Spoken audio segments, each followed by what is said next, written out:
আপনারা জানেন যে দেউচা পাঁচামিতে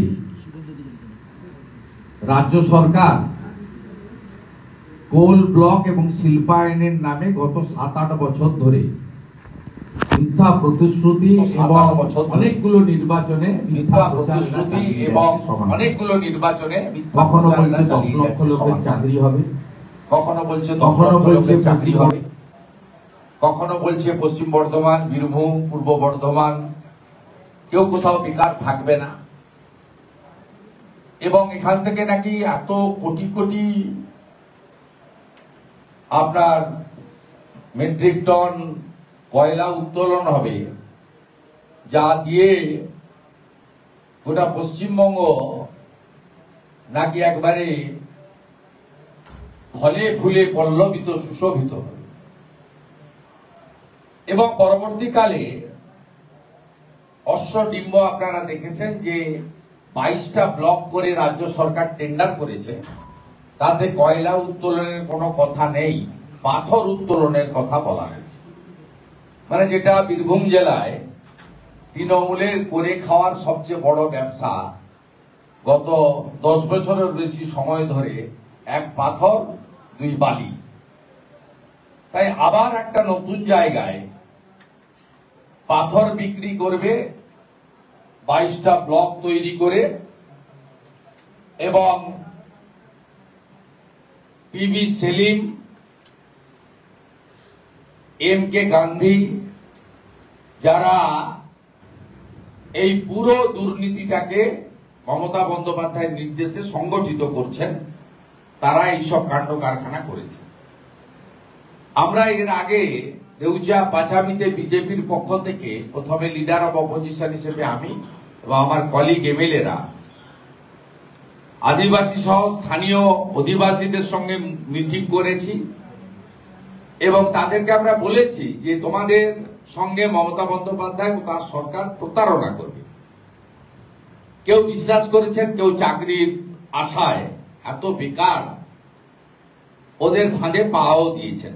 আমরা জোর করে কিছু চাপিয়ে দিতে চাইনি, কিন্তু আমরা বিরোধী দল, একমাত্র বিরোধী দল পশ্চিমবঙ্গের 2,33,27,000 মানুষের আশীর্বাদ প্রাপ্ত বিরোধী দল, আমরা পূর্বাহ্নে কিন্তু ওখানে বলেছি। পরবর্তীকালে ভারতীয় জনতা পার্টির ব্যানারে আমি এবং রাজ্য সভাপতি ডক্টর সুকান্ত মজুমদার যৌথ উপস্থিতিতে আমরা বড় পদযাত্রাও 4-5 কিলোমিটারের ওখানে করেছি, এবং সভা করে আমরা বলেছি যে জল, জমি, জঙ্গল মূলত আমাদের আদিবাসী সমাজ, যাদেরকে আমরা ভগবানের চোখে দেখি।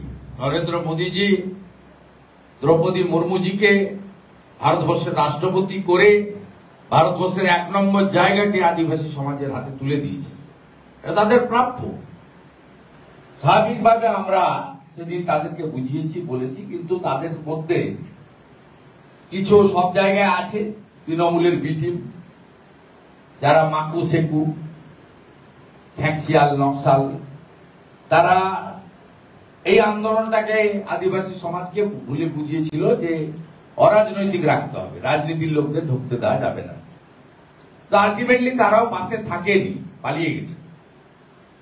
এবং তার ফলে কি কি হয়েছে, মোট 1662 জনের চাকরি হয়েছে, তার মধ্যে গ্রুপ ডিতে 278, আর বাকি 1384 হচ্ছে জেসি, জুনিয়র কনস্টেবল।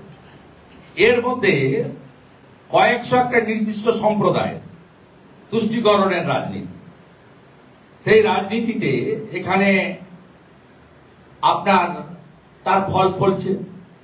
আদিবাসীরা এবং ওখানকার অধিবাসীরা চাকরি পায়নি। কয়েকদিন আগে ডিএম বলেছেন এটা অস্থায়ী চাকরি, বিধান রায় নিজে বলেছেন এটা স্থায়ী চাকরি নয়। আমরা প্রথম দিন থেকে বলেছি 10,000 টাকার চাকরি, 6 মাস অন্তর রিনুয়েলের চাকরি, এটা আগে আমরা বলেছি, 3 বছর ধরে বলছি। আজকে বিধান রায় ডিএম বলছেন। চাকরিতে কি ধরনের দুর্নীতি হয়েছে, সামিরুল ইসলাম বলে একজন রাজ্যসভার সদস্য আছেন, তিনি এখানে দায়িত্বে আছেন, এখনো এলাকায় বসে আছেন। তিনি 26 জনকে চাকরি দিয়েছেন যাদের জমি নেই। তাতে তার আত্মীয় স্বজনরাও আছে। তার মানে এখানে কত বড় রিক্রুটমেন্ট স্ক্যাম দেউচা পাঁচামিতে বিধান রায় করেছেন আপনারা সহজেই দেখতে পাচ্ছেন। এরপরে আসুন পাট্টাতে। এরপরে আমি আপনাদেরকে যাচ্ছি পাট্টাতে। বিএলআর অফিস বীরভূম পাট্টার খাতা হারিয়ে ফেললেন। এফআইআর লঞ্চ করার অর্ডার শিট হলো, বুঝলেন?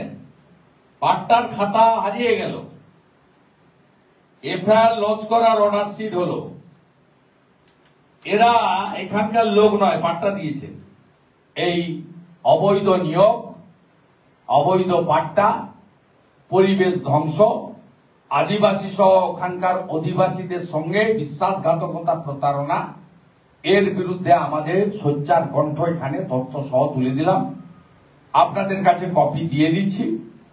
সাথে সাথে আগামী রামনবমীর পরে বীরভূম সাংগঠনিক জেলা ভারতীয় জনতা পার্টির পক্ষ থেকে এইটা প্রকাশ্যে আনার জন্য এবং এই দুর্নীতির যিনি হোতা মধ্যমণি বিধান রায় ডিস্ট্রিক্ট ম্যাজিস্ট্রেটের বিরুদ্ধে আমাদের বড় জমায়েত করে আমরা কর্মসূচি নিচ্ছি অতি সত্বর রামনবমীর পরে। এটা জেলা তার সাংগঠনিক প্রক্রিয়া অনুযায়ী আলোচনা করে আপনাদেরকে কয়েকদিনের মধ্যে ডেটটা জানিয়ে দেবে।